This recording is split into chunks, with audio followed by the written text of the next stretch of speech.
Baik, bismillahirrahmanirrahim. Assalamualaikum warahmatullahi wabarakatuh.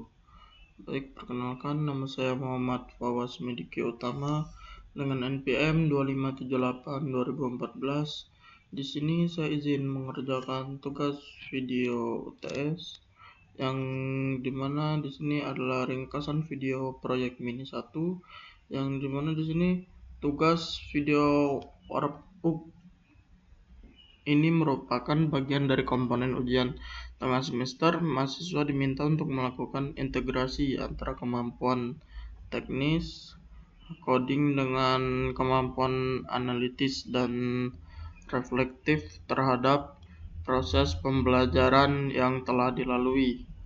Itu komponen wajib video yang pertama, bagian A, yaitu bagian demonstrasi validasi teknis. Siswa menjalankan demo langsung terhadap kemampuan yang dimiliki oleh aplikasi yang dibangun, menjelaskan bagaimana konsep-konsep pemrograman yang telah dipelajari termasuk GitHub, best practice, dan Python Essential 2 yang diimplementasikan secara konkret dan membangun simulator logika. Dan bagian B di sini ada refleksi tantangan, yaitu pada bagian ini siswa harus berbicara secara jujur mengenai perjalanan belajarnya, yaitu yang pertama memikirkan materi yang paling mengubah cara pandanganmu paling efektif dalam pemrograman dan menjelaskan kegunaannya dalam tugas ini, dan ungkapkan materi yang paling menantang dan paling sulit selama tengah semester ini dan usaha apa yang telah dilakukan untuk menaklukkannya. Dan yang ketiga ada ceritakan kendala utama selama mengikuti.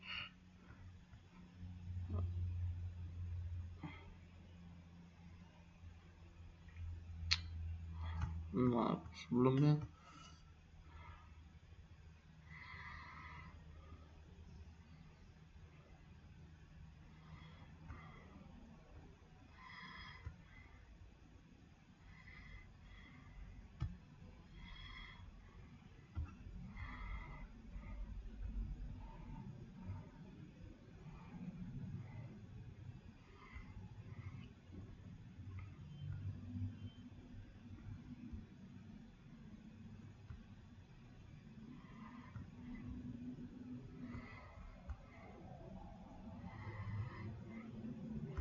Nah, yang gimana di sini yang ketiga yang tadi ceritakan kendala utama selama mengikuti perkuliahan dan praktikum program pemrograman jaringan 1. Dan di sini saya langsung akan menjelaskan materi simulator node lingkungan cerdas. Selamat datang ke pengembangan jaringan ini 1. Itu kontrol minggu pertama, yaitu sistem kontrol versi Git dan GitHub, yaitu kita dimana disuruh untuk menjalankan dan mengirim kode ke GitHub, yaitu dimana di sini ada bagaimana perubahan dikte dan bagaimana versi penting, tandai commit dan tag, dan bagaimana riwayat dapat ditelusuri dan dikembalikan ketika terjadi kesalahan. Nah, di sini saya akan menjelaskan tentang commit, yaitu commit adalah rekaman jejak atau simpanan perubahan Anda dalam membuat sebuah kode, dan ketika kita membuat kode atau memperbarui kode, dan kita harus mengkomitnya dan membuat setelah kita membuat pembaruan lah istilahnya. Dan pada tag commit dan tag adalah penandaan pada sebuah label khusus yang Anda berikan pada titik commit yang telah dilakukan.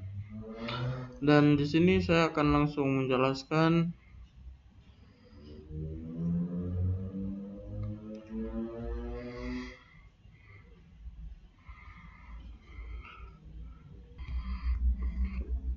Introduction to Version Control Git and GitHub.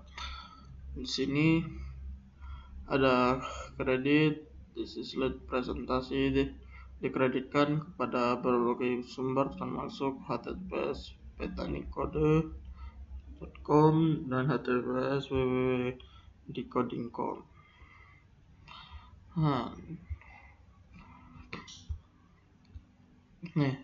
Version Control System atau VCS, yaitu Version Control System adalah sistem yang bertugas mencatat setiap perubahan pada file proyek source code yang dikerjakan oleh banyak orang maupun sendiri. Dan VCS membantu dalam mengelola versi perangkat lunak dan mengidentifikasikan perubahan dan memfasilitasi kolaborasi. Keuntungan menggunakan VCS antara lain yaitu mampu melacak perubahan sesuatu, update pada source code, dan mendukung kolaborasi tim dengan efisien. Mudah dalam memulihkan perubahan kembali ke versi sebelum terjadi perubahan, dan pemantauan riwayat perubahan file dan penanganan konflik saat penggabungan perubahan. Dan di sini introduction to Git, yaitu dimana Git adalah salah satu VCS yang diciptakan oleh Linus Torvalds, dan yang kedua Git juga dengan Distributed Revision Control atau VCS distribusi, yang artinya penyimpanan database. Git tidak hanya berada dalam satu tempat saja. Semua orang yang terlihat dalam proyek akan menyimpan database Git sehingga akan memudahkan pengelolaannya secara online maupun offline. Dalam Git terdapat merge untuk menyebut aktivitas penggabungan kode. Yaitu yang kedua ada introduction to Git, yang dimana pada VCS terpusat database disimpan dalam satu tempat dan setiap perubahan disimpan ke sana. Dan VCS terpusat memiliki beberapa kekurangan, yaitu semua tim harus terkoneksi ke jaringan untuk mengakses source code dan tersimpan di satu tempat. Nanti kalau server bermasalah bagaimana? Karena itu Git hadir untuk menutupi kekurangan yang dimiliki oleh VCS yang terpusat. Nah, di sini langsung saja, itu tata cara instalasi konfigurasi Git dapat dilihat pada tutorial berikut, yaitu install di git install, yaitu petanicode. Dan yang pertama kita disuruh melakukan konfigurasi awal dengan mengisi username dengan nama lengkap user dan melakukan perintah git config list dan screenshot keluarannya. Dan di sini ada git repository, yang dimana repository dalam bahasa Indonesia yang artinya gudang. Dan yang selanjutnya itu repository merupakan istilah yang digunakan untuk direktori proyek yang menggunakan Git jika kita memiliki sebuah direktori dengan nama proyek ini 01 dan di dalamnya sudah menggunakan Git, maka kita sudah punya repository bernama proyek 01. Dan secara umum perintah membuat repository SSB. Nah, ini contohnya git init, nama folder dimasukkan. Dan di sini kita suruh melakukan git repository, yang dimana di sini ada git init dan masukkan nama, contoh prod min npm, dan diganti dengan nama folder directory yang diinginkan, dan git init folder baru yang atau diganti dengan karakter titik untuk menyatakan bahwa direktori saat ini akan dilaksanakan sebagai sebuah repository. Lalu git init titik pada perintah git init akan membuat sebuah direktori bernama titik git di dalam proyek kita. Nah, di direktori ini digunakan git sebagai database atau menyimpan perubahan yang kita lakukan.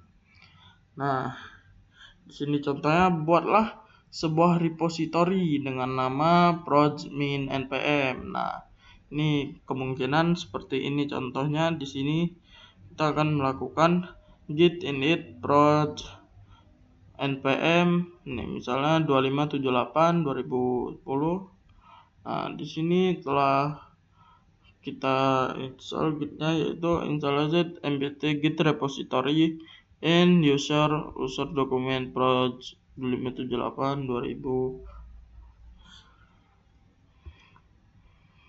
Dan di sini kita disuruh melakukan dir /a, yang dimana volume in drive c has non-level volume serial number is dead. Dan di sini direktorinya telah muncul dari perintah dir yang dilakukan.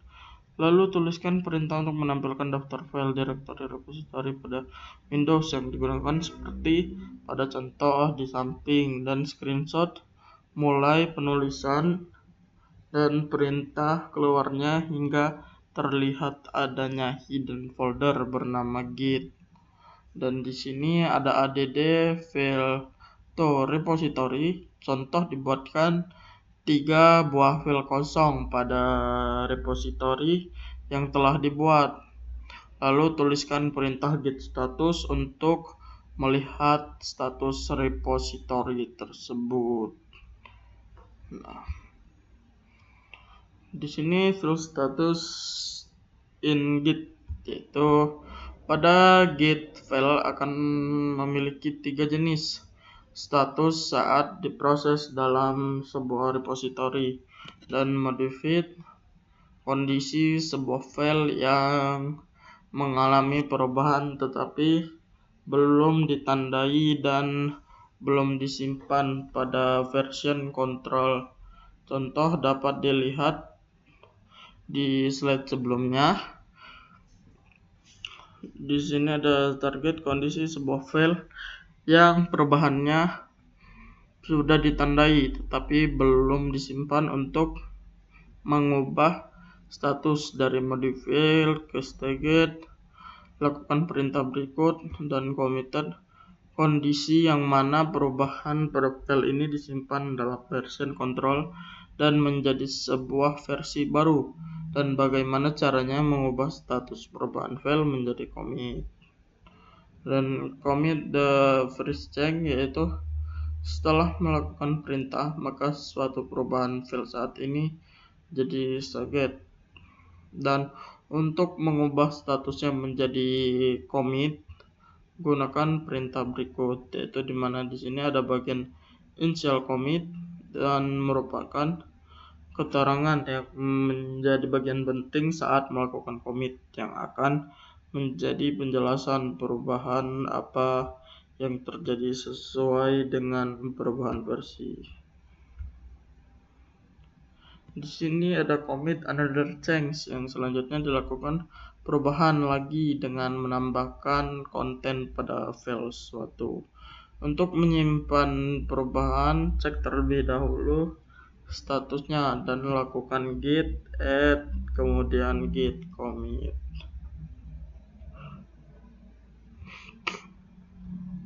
Dan di sini adalah jalankan perintah git log dan repository dan screenshot hasilnya. Keluarannya minimal 2 RAID perubahan pada repository. Nah, di sini ada Git and GitHub. GitHub merupakan dua hal yang memiliki perbedaan dan mendasar dan memiliki fungsi yang berbeda. Di GitHub bukan pengganti dari Git, namun keduanya saling melengkapi. Git digunakan secara lokal pada mesin pengguna, platform eksternal yang menyediakan hosting alat kolaborasi yang hanya memiliki fungsi-fungsi dasar dari VCS. Suatu VCS selain memiliki fungsi seperti GitHub, memiliki beberapa fungsional tambahan, dan Git dapat berfungsi tanpa koneksi internet, dan GitHub merupakan koneksi internet agar terhubung dengan repository. Nah, dan selanjutnya yaitu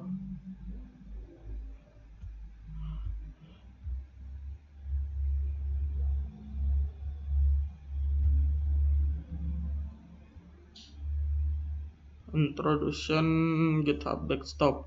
Jika Anda merasa tidak cukup nyaman dalam menjalankan perintah Git dan GitHub menggunakan GUI, ada beberapa aplikasi desktop yang dapat dilakukan. Salah satunya yang direkomendasikan GitHub Desktop.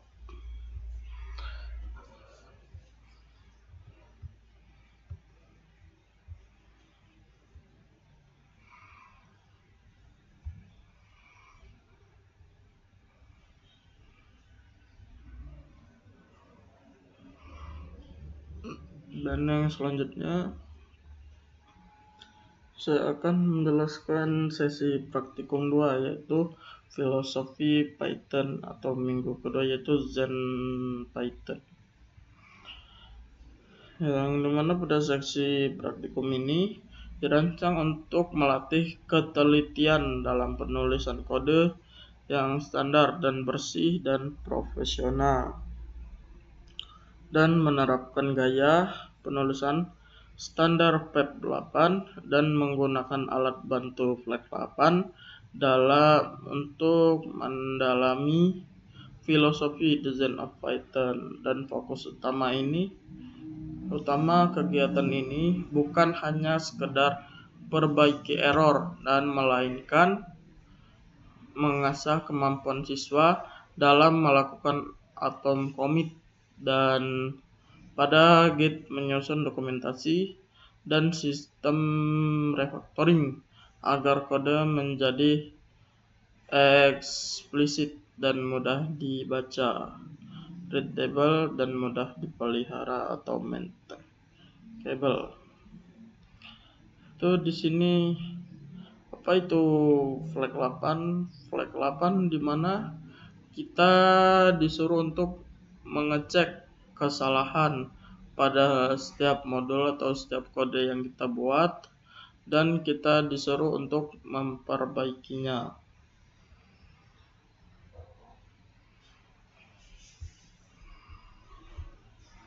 Nah, di sini ada P1215 Internet Engineering Technology Design of Python, yaitu dimana Python Enhancement atau proposal atau PEPS yang berisi dari komunitas pengembang Python dan mengusulkan dan membahas perubahan dan penambahan fitur atau perbaikan pada bahasa Python. Setiap unit PEP memiliki nomor unik dan format standar. Pada materi ini kita hanya akan membahas PEP yang berkaitan dengan gaya dan format penulisan program, prinsip dasar dalam rancangan kode Python, dan konvensi terkait docstrings.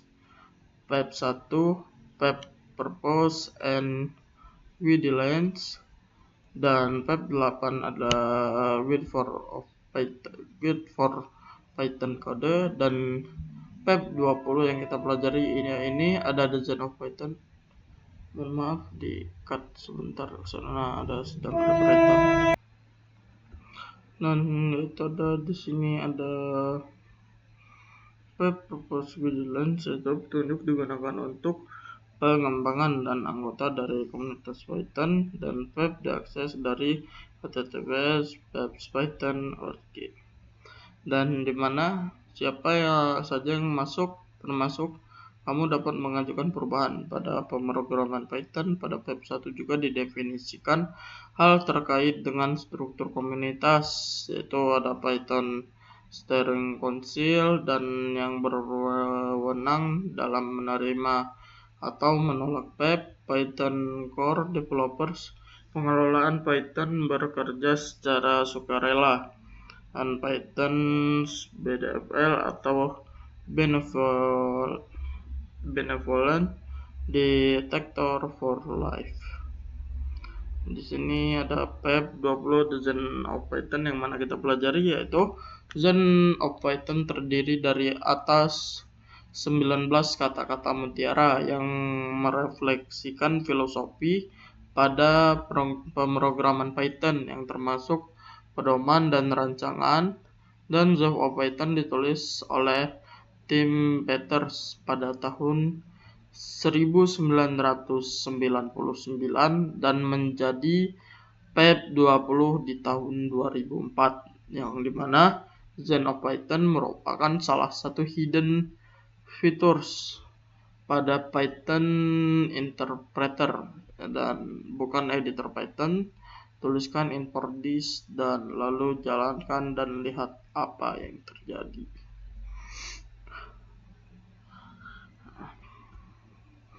Mungkin hanya ini yang bisa saya jelaskan pada PEP 20, yaitu atau Zen of Python.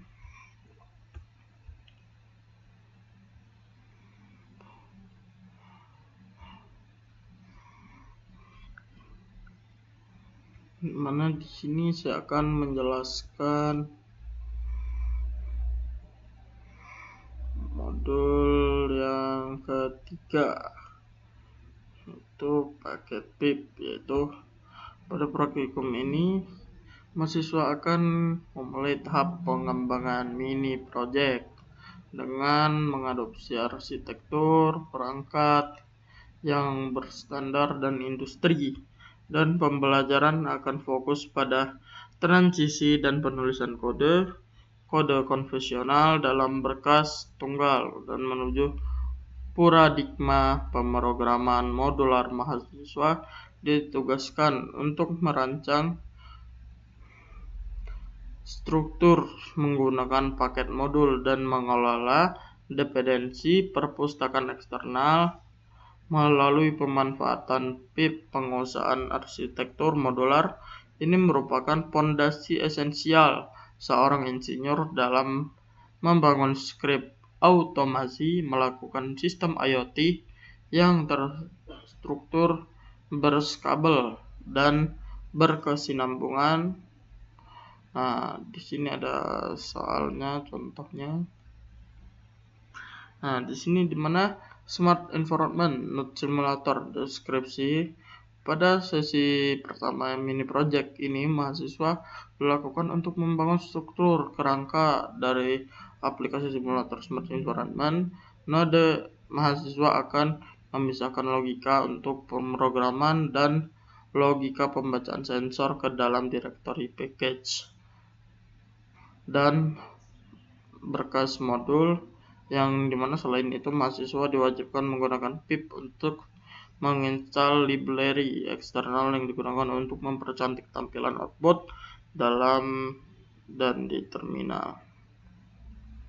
Dan di struktur package, buatlah sebuah package Python yang nama sensor OPS, direktori dan initial sebagai package dan standar Python dan modul simulator pada package OPS, dan buatlah modul nama generator.py di dalamnya dan buatlah generate temperature, itu dimana generate temperatur ini yang mengembalikan nilai float acak antara 20 hingga 40 dan mempresentasikan suhu. Ya, jadi generate temperatur itu adalah merepresentasikan suhu dalam Celcius.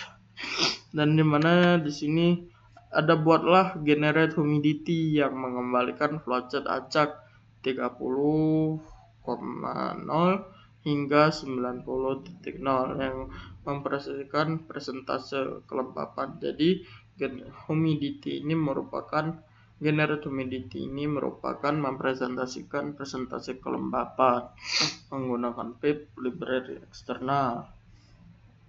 Menggunakan pip install library external tabulate atau Pretty Table yang dimana melalui terminal library digunakan untuk menampilkan tabel data secara rapi dan modul utama entry point di luar direktori sensor OPS, dan buatlah modul utama dengan penampilan main npm py, contoh main 252175.301.pj yang membuat tampilkan header merupakan nama npm dan lakukan import fungsi. Nah, di sini saya akan langsung menjelaskan.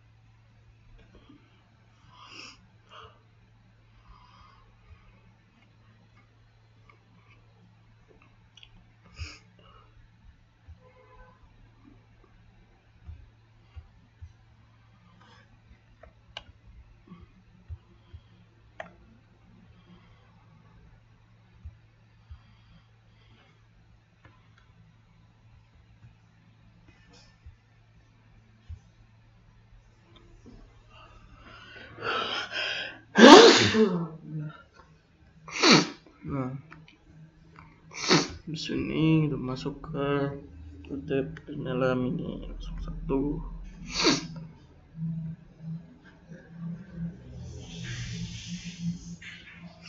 Nah, kita akan membuka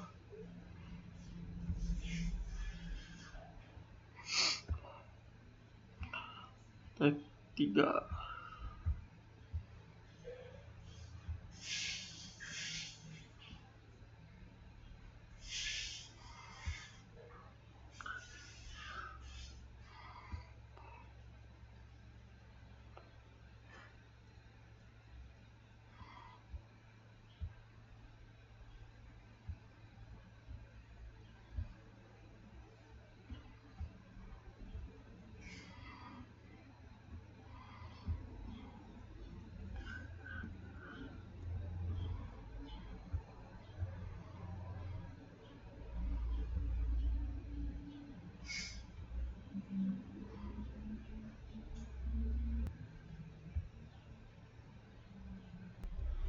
Di sini saya akan menjelaskan kode lab 3, yaitu mana tadi? Di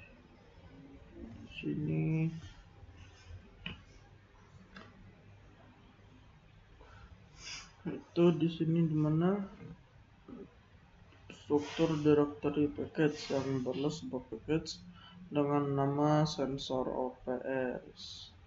Nah, di sini kita akan yang pertama, di sini ada from sensor OPS dan generator dan import generate humidity temperatur, yang dimana di sini tadi buatlah generate temperatur yang dimana ini mempresentasikan suhu dalam Celcius, dan sedangkan generate humidity ini yaitu yang mengembalikan nilai float acak 90 atau 30 atau 90,0 yang mempresentasikan persentase kelembapan. Nah, di sini ada untuk membuat header program atau identitas. Nah, ini ada header program, yaitu di sini ada print masukkan 40, di mana di sini print ada nama dan dengan nama saya sendiri yaitu Emrosmi Utama dengan memasukkan npm, dan di sini ada lab utama menu CLI yang dimana tampilkan menu. Di sini ada menu-menu yang disuruh, yaitu baca sensor suhu dan baca sensor kelembapan keluar, dan menu pilihan dari user yaitu menu yang ada 1, 2, dan 3, dan dimana panggil fungsi generate temperatur dari package sensor OPS, yaitu dimana suhu generator temperatur data, suhu Celsius, dan ground suhu. Dan di sini adalah tampilkan hasil dalam bentuk tabel, yang dimana di sini kita disuruh memanggil dari ini nih, ambil menu pilihan user yang dimana di sini ada tampilkan menu dan tampilkan hasil dalam bentuk tabel dan print tablets, data headers, dan parameter nilai tablet FMT, grid, dan elif pilihan dari pilihan program selesai.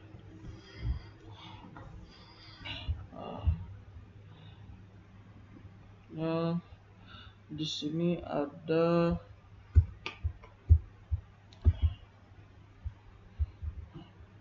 generator.py, di mana di sini ada import random, yang dimana input random ini ada fungsi untuk menghasilkan suhu acak, yang dimana menunya di sini ada div generate temperature return random uniform 2.10 40, dan fungsi untuk menghasilkan tersimpannya acak, dan dimana di sini ada div generate humidity dan return random uniform.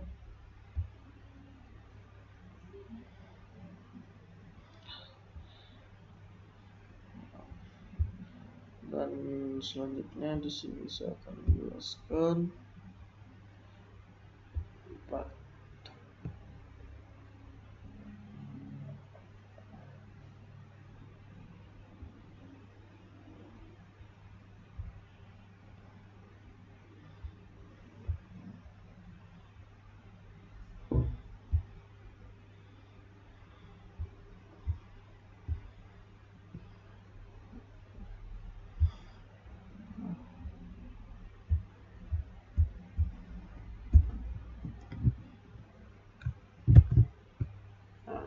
ini saya akan menjelaskan lab yang keempat,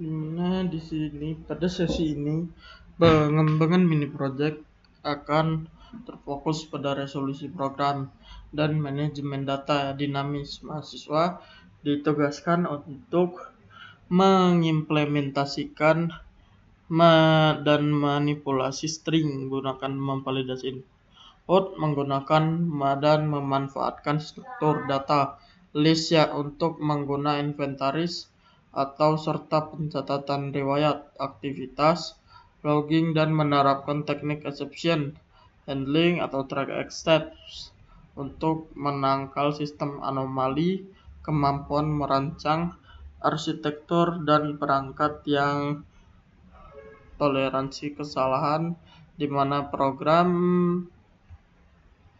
mampu merespon kondisi kesalahan mendadak seperti putusnya koneksi jaringan atau malfungsi perangkat keras tanpa mengalami crash, dan merupakan standar kompetensi mutlak dalam praktik rekayasa di dunia nyata.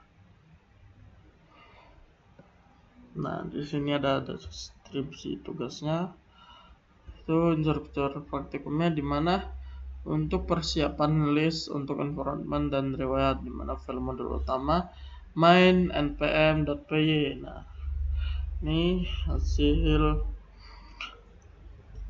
buatlah dua variabel list kosong pada awal program, yaitu register node. Nah, ini dia. Dan sensor logs untuk menyimpan riwayat data pembacaan sensor, dan menujli dan memanipulasi string, dan modifikasi menujli menjadi 5 pilihan berikut, yaitu looping, tambah node sensor baru, baca sensor suhu, baca sensor kelembapan, dan 4 riwayat pembacaan lalu keluar.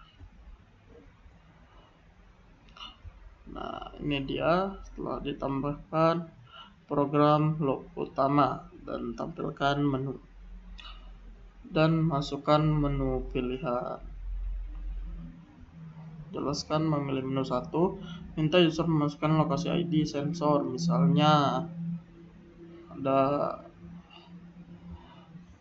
nanti mungkin ada dijalankan di command prompt pada lab 7 dan 8. Dan saat user membaca sensor, cek terlebih dahulu apakah register node kosong. Jika kosong, tampilkan peringatan sistem menolak dan tidak ingin bicara, dan exception handling, yang dimana main npm.py dan pengalihan fungsi generator dan block tree try excepts.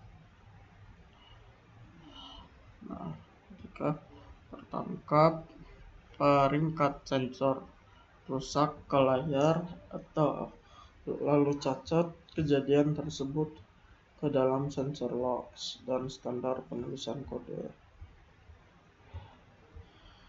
Nah, isinya ini mungkin ada definisi menghasilkan suhu, menghasilkan data suhu acak, dan atau di sini import random ya harusnya. Dan definisi menghasilkan kelembapan mengurangi secara acak.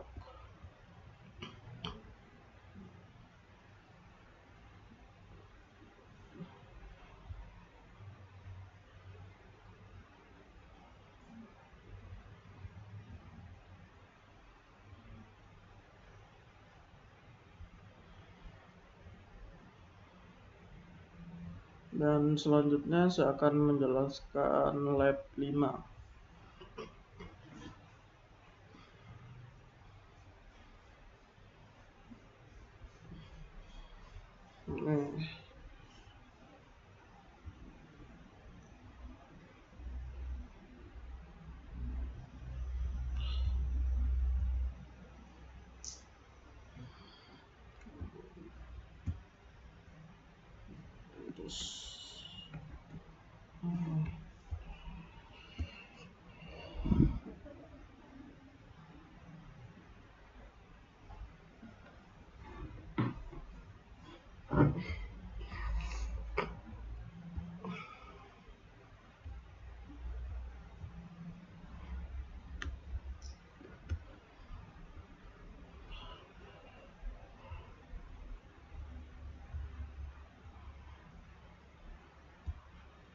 Ini dia lab 5.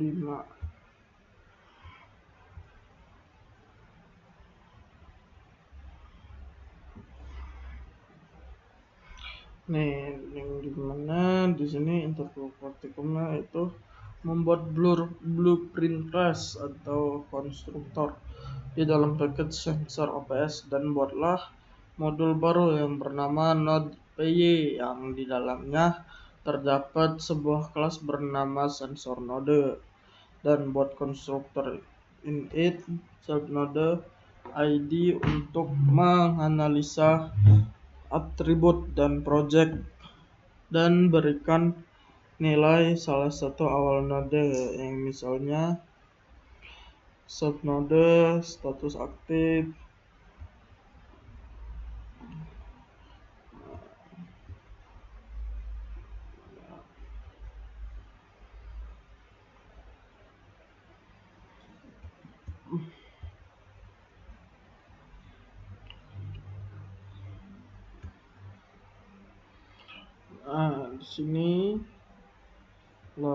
di sini dimana Ada kita buat import random kelas sensor node yang mana telah dibuat, dan di sini ada definisi baca sensor.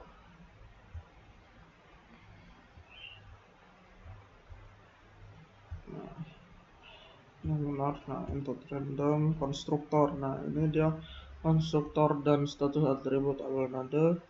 Di sini ada self node ID dan atau node ID dan self status aktif yang telah dibuat dari date, default, temperature self. Dan yang selanjutnya itu mengembalikan tabel dan pembacaan suhu dan kelembapan generator.py dan menghasilkan suhu acak antara 20 hingga 40 derajat Celcius, dan 80% berhasil akan mereturn nilai float dan 20% gagal akan mereturn kode rise as exception. Dan if random 02 dan rise value error, dan sensor malfunction gagal dan membaca dari perangkat keras. DAO return random uniform yaitu 20.0 40.0 different humidity self yang menghasilkan kelembapan acak antara 30 hingga 90%. If random rise value error, sensor malfunction yang gagal membaca data dari perangkat keras. Ini merupakan sebuah kode dari node, dan yang di sini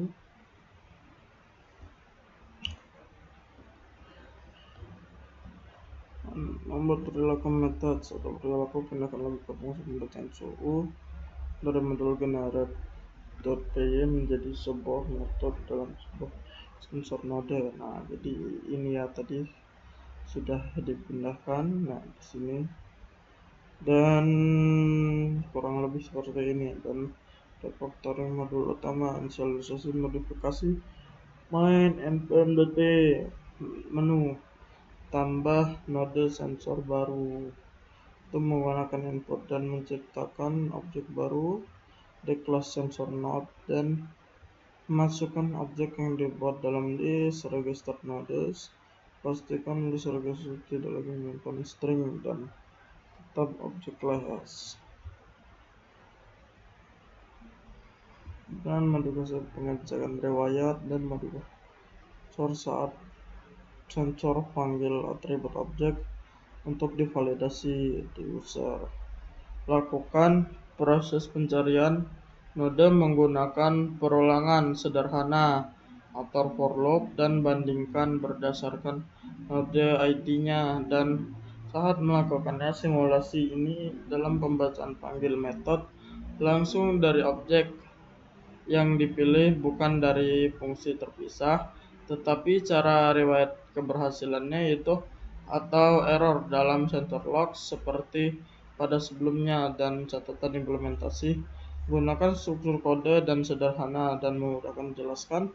Hindari penggunaan fungsi sintaks yang belum dibahas di kelas dan fokus pada pemahaman alur logika, bukan pada penggunaan shortcut Python. Dan yang keenam ada penulisan source code.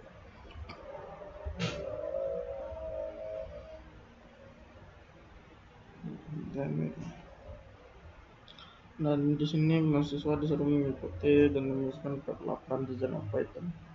Wajib menambahkan docstring pada setiap fungsi dan komen pada bagian kode yang penting.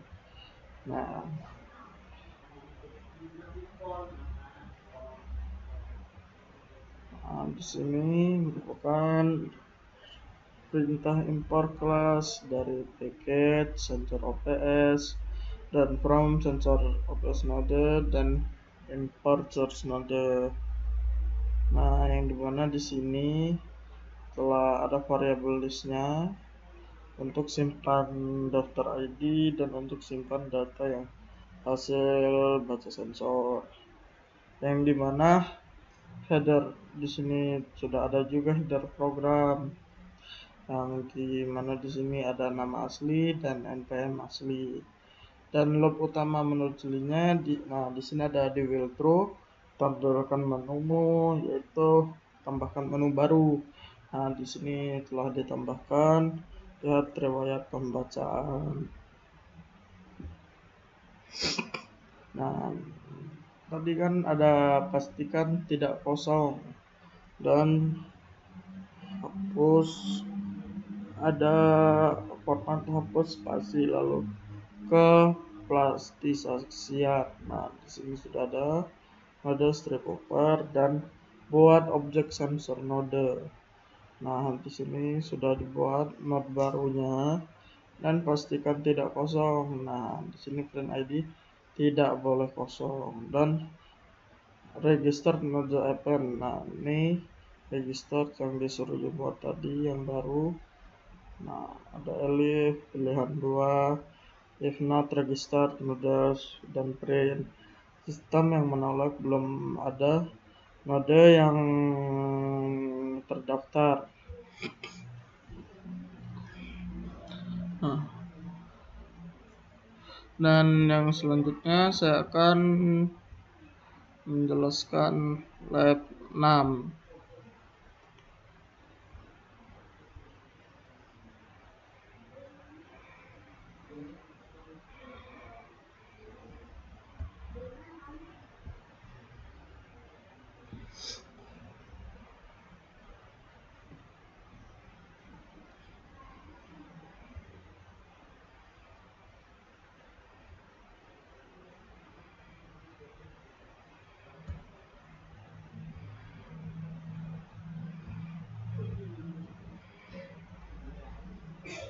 Nah, di lab 6 ini instruktur programnya adalah penerapan interaction parent dan child class.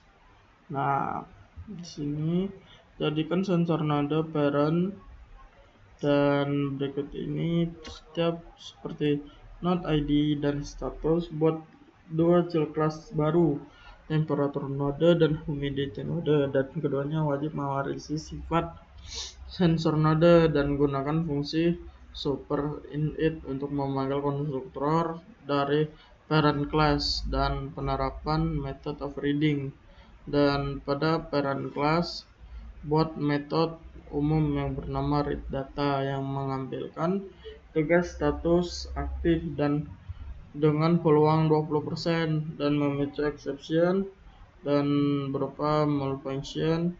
Lakukan overriding pada masing-masing child class dan pada temperature node metode read data mengembalikan status umum dari parent dan status spesifik jika tidak ada exception dari parent berupa generate nilai suhu antara 20 derajat Celcius sampai 40 derajat Celcius. Merupakan contoh hasil keluaran yang mana di sini disuruh membaca temperatur node atau sensor suhu, sukses output itu terbaca, atau jika terjadi kegagalan pada read data memiliki parent maka akan mengeluarkan output. Dan yang ketiga, dan pada humidity node mengembalikan umum parent spesifik yang dicek adalah kelembapan berapa persentase antara 40% sampai 90%.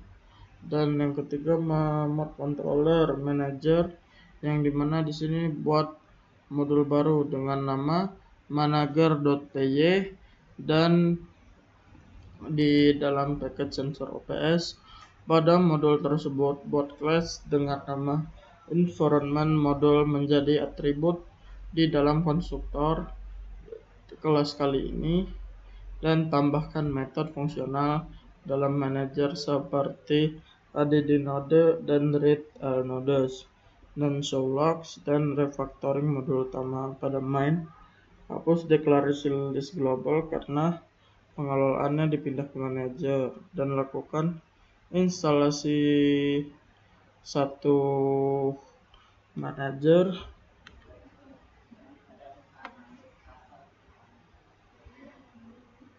instalasi manager dan lakukan instalasi suatu manager di dalam program dan modifikasi logika monthly, dan user menambahkan node suhu, instalasi temperatur node, dan lalu kita ke add node yang dimana dari kelas manager jika user ingin membaca sensor, panggil method dan read all nodes. Modul utama ini sekarang akan menjadi sangat berhasil dan hanya berisi logika dan reaksi antarmuka. Dan standar penulisan kodenya itu ikuti standar penulisan yang direkomendasikan oleh PEP 8 Design of Python, dan mahasiswa wajib menambahkan docstring pada setiap fungsi yang dibuat atau inline comment pada bagian kode yang penting. Nah, di sini telah melakukan pengelolaan lingkungan, belajar lingkungan, dan menu utama nya telah diubah menjadi lihat riwayat zaman. Dan di sini ada ambil menu pilihan pengguna, yang dimana pilihan yang akan kita masukkan pada pilihan menu ada menu 1, yaitu dimana tambah node sensor dan type pembacaan sensor, dan yang kedua ada baca sensor suhu. Nah, kita disuruh memilih untuk di apa sih yang mau kita panggil. Di sini ada suhu dan kelembapan. Nah, kita pilih salah satu untuk memanggilnya. Dan yang ketiga di sini ada lihat riwayat zaman. Nah, dimana kita untuk melihat hasil riwayatnya ada di menu ketiga ini. Dan selanjutnya program keluar lalu selesai. Dan jika kita memasukkan ID atau sensor lokasi dan tipe masukan, pengelola lingkungan akan tambahkan node dan simpul tipe. Nah, di sini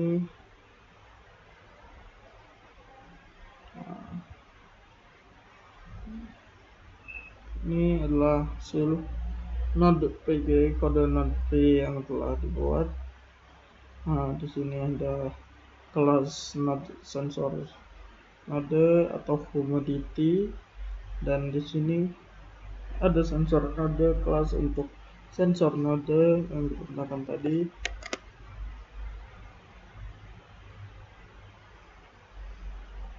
Nah, ini ada kelas sensor node.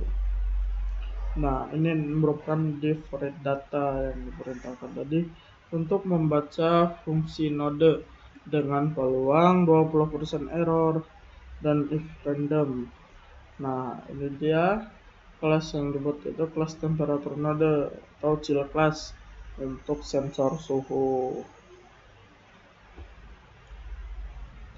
Nah, di sini ada kelas humidity, chill class untuk sensor kelembapan. Nah, ini merupakan sebuah chill class yang disuruh dibuat tadi.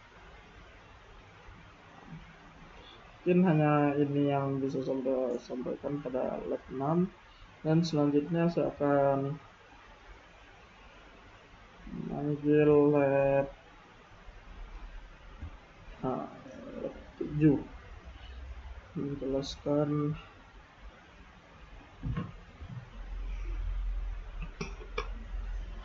lab 7.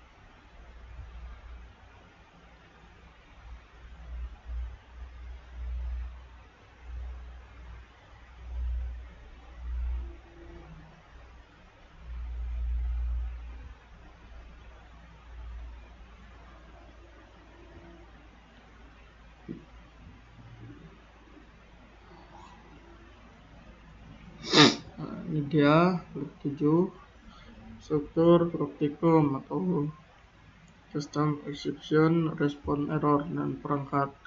Dan di sini saya akan menjelaskan justru di mana instruktur praktikum ini buat dua kelas yang merupakan child class exception atau low battery error dan sensor blockade error. Dan dimana pada metode ini pengecekan perangkat generate kedua error ini secara acak atau simulasi malfungsi, yang dimana modifikasi try excepts pada menu utama tambahkan logika percabangan jika menangkap low battery humidity. Nah, ini pada metode perangkat generate secara acak, simulasi malfungsi, modifikasi try excepts function sudah. Dan di sini kita akan membaca sensor suhu error dan yang muncul ketika dipanggil yaitu low battery error, tegangan di bawah 15%, dan action dijadwalkan penggantian baterai node hari ini dan lakukan pemeriksaan fisik pada probe sensor. Nah, closer untuk pabrik kalibrasi sensor. Rancangan ini berfungsi calibration, di mana refactory function mengembalikan inner function yang bernama apply calibration raw value. Panggilan fungsi ini awal modul utama untuk menetapkan nilai koneksi, misalnya kalibrasi calibration factory, yang dimana suhu selalu ditambah 2,5 derajat Celcius, dan gunakan fungsi closer tersebut pada hasil pembacaan sensor modul utama. Datanya dicetak ke layar yang disimpan ke dalam riwayat. Dan dimana sini iterators untuk pencarian anomali data, dan tambahkan satu program utama yaitu cari anomali data. Dan di sini akan buat metode generator dan find anomalies method dan riwayat menggunakan yield dan menemukan ekstrim suhu, misalnya di atas 35% atau kelembapan di bawah 20% atau vlog berstatus error pada modul utama yang dipanggil oleh generator, dan harus menahan dan hanya menampilkan salah satu anomali yang telah setiap kali ke tombol enter ditekan, dan mencari anomali sensor suhu yang ditemukan sensor suhu dan mencatat 38 overhead, lalu tekan enter untuk mencari anomali berikutnya, dan ditemukan anomali error lembab 20 battery error, tekan enter dan mencari anomali berikutnya. Dan di sini ikuti standar penulisan direkomendasi PET 8 Design of Python, dan mahasiswa wajib menambahkan docstring pada setiap inline comment. Nah, di sini telah ada di main.py ini. Apa bahasa Indonesia? From sensor OPS atau di main ya, di environment manager di main, di mana di sini program utama monitoring sensor. Nah, ini merupakan header ya. Nah, di mana di sini kita disuruh menambahkan pada walkthrough ini menambahkan program yaitu cari anomali data dan input pilihan.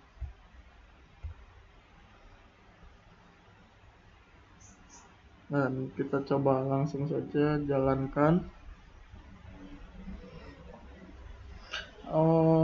Di sini ada mencari anomali generator, find anomalies dan anomali. Nah, di sini kita disuruh ketika menjalankan suruh menekan enter untuk mencari anomali, dan accept stop question ini info yang tidak ada atau anomali lainnya, dan keluar. Nah, kita akan coba jalankan. Nah,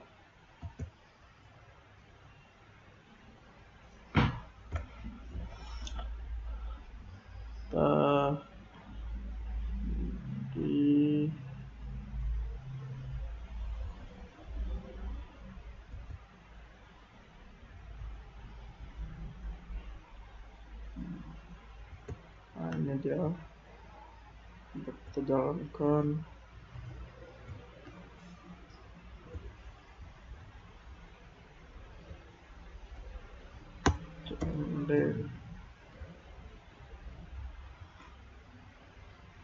Nah, di sini kita coba jalankan.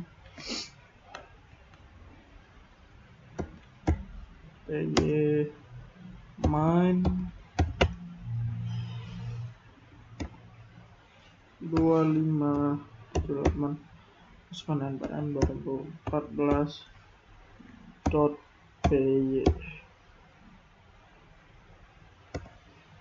Nah, ini telah muncul, yaitu project main 578 2014.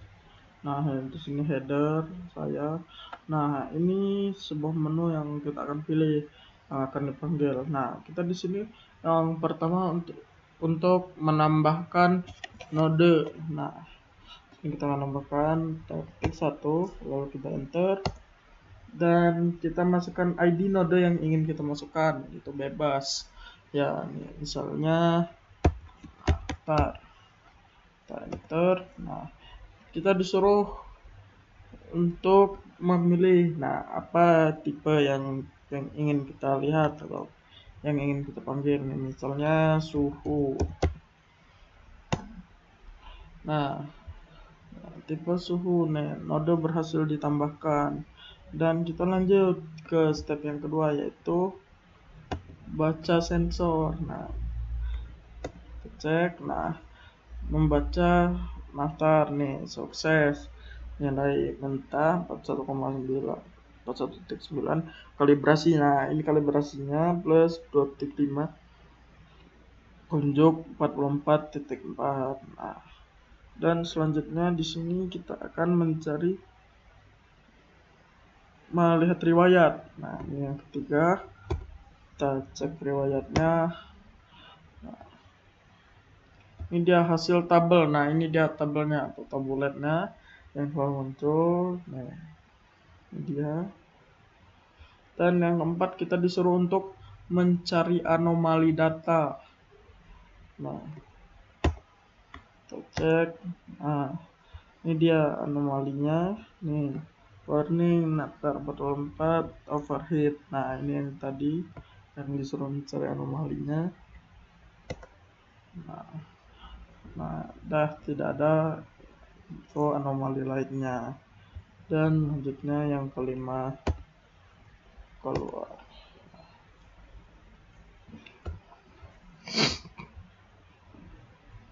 Dan selanjutnya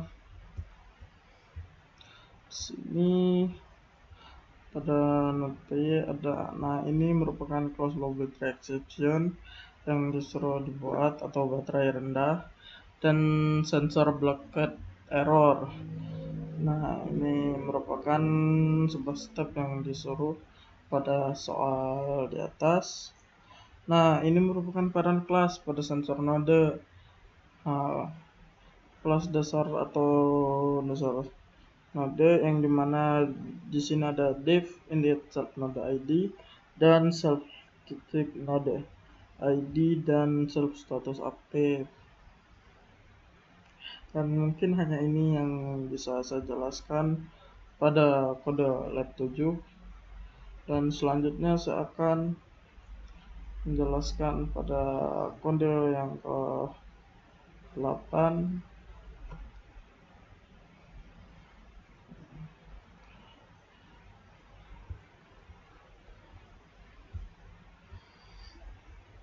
Yang dimana di sini kita disuruh untuk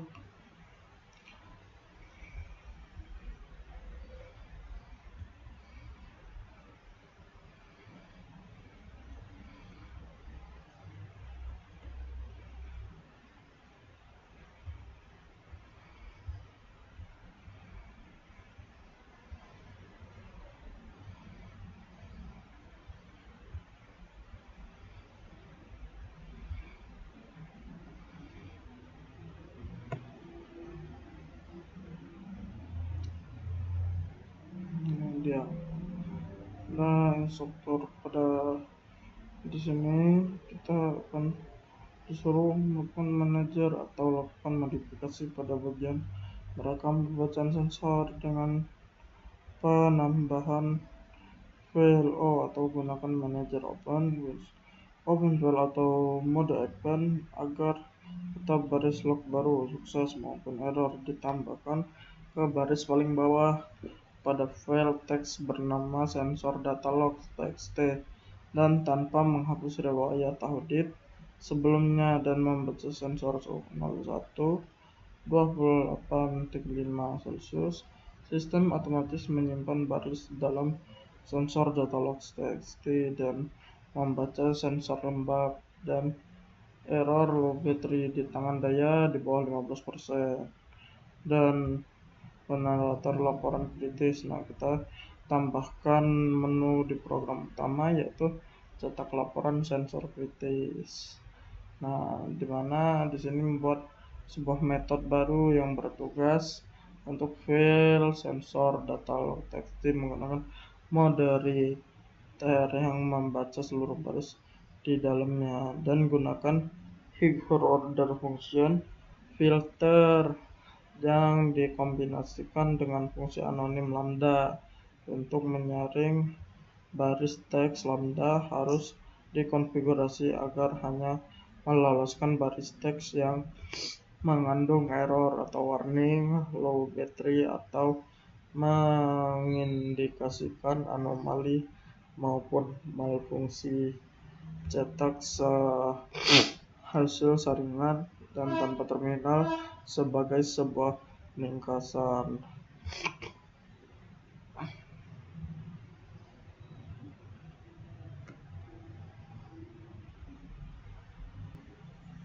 Nah, di sini selanjutnya kita akan teruskan. Nah, di sini ada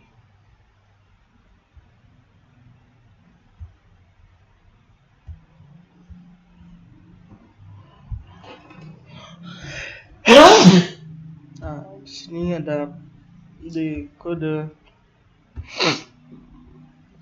main. Di sini ada from sensor manager environment manager yang dimana di sini program utama menjalankan sistem monitoring sensor. Nah, di sini pada define di sini ada merupakan header dan the info manager will true. Nah, di sini tadi disuruh menambahkan cetak laporan sensor kritis dan menambahkan file filter. Dan di sini ada input pilihan node, input tipe suhu, kelembapan, dan L pilihan. Di sini ada info manager read all nodes atau read data.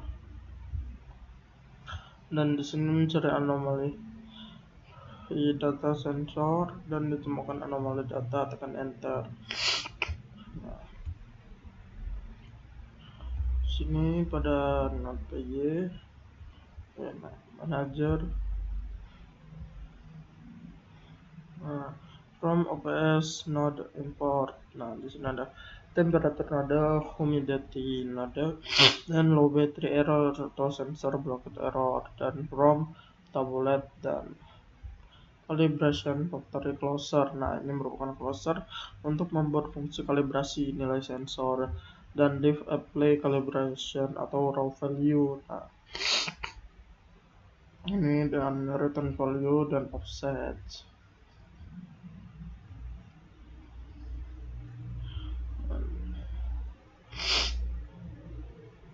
Selanjutnya kita akan coba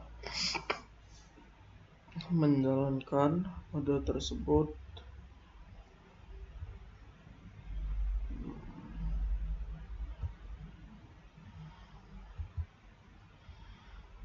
Lanjut project, kita coba jalankan.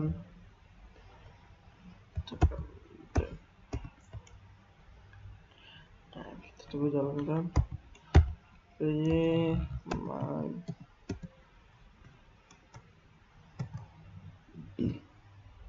25.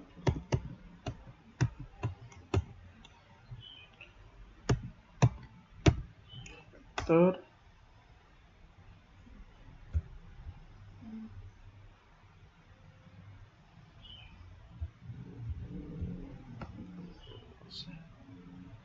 Ada yang salah ya, sepertinya belum bisa benarkan.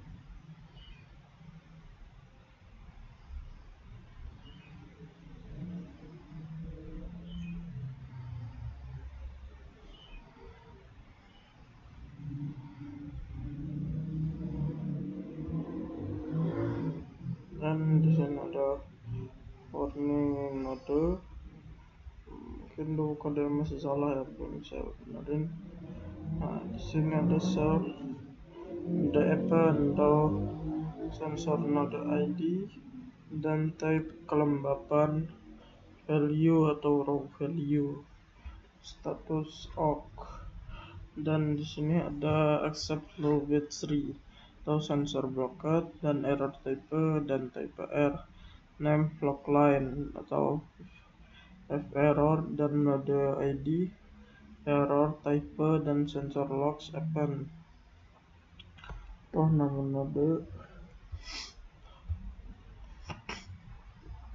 define dan critical report dan generator laporan kritis menggunakan filter dan tambah lambda soy PDE.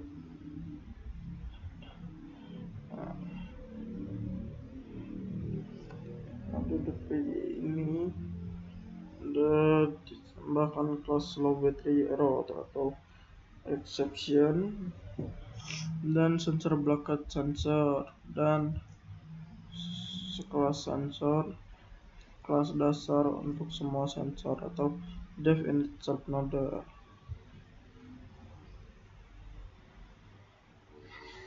Dan selanjutnya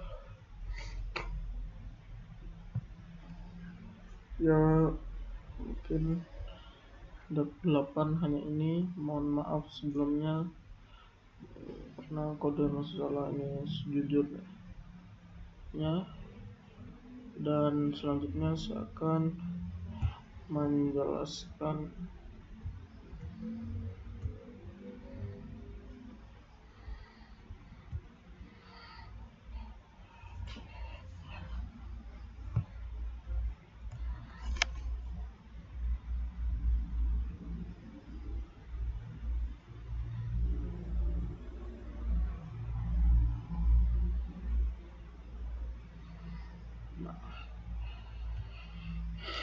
yaitu cara pandangan dan mengungkapkan materi yang paling menantang dan paling sulit selama setengah semester ini, dan usaha apa yang telah kamu lakukan untuk menaklukkannya. Nah, di sini ungkapan saya pada tugas yang sangat menantang pada lab mini project ini. Saya melakukan flag 8 untuk mencari sebuah kesalahan pada semua kode yang agak saya buat terlalu traitor, dan saya untuk menaklukkannya saya akan membenarkannya seperti menambah spasi, kurang koma dan lain-lain.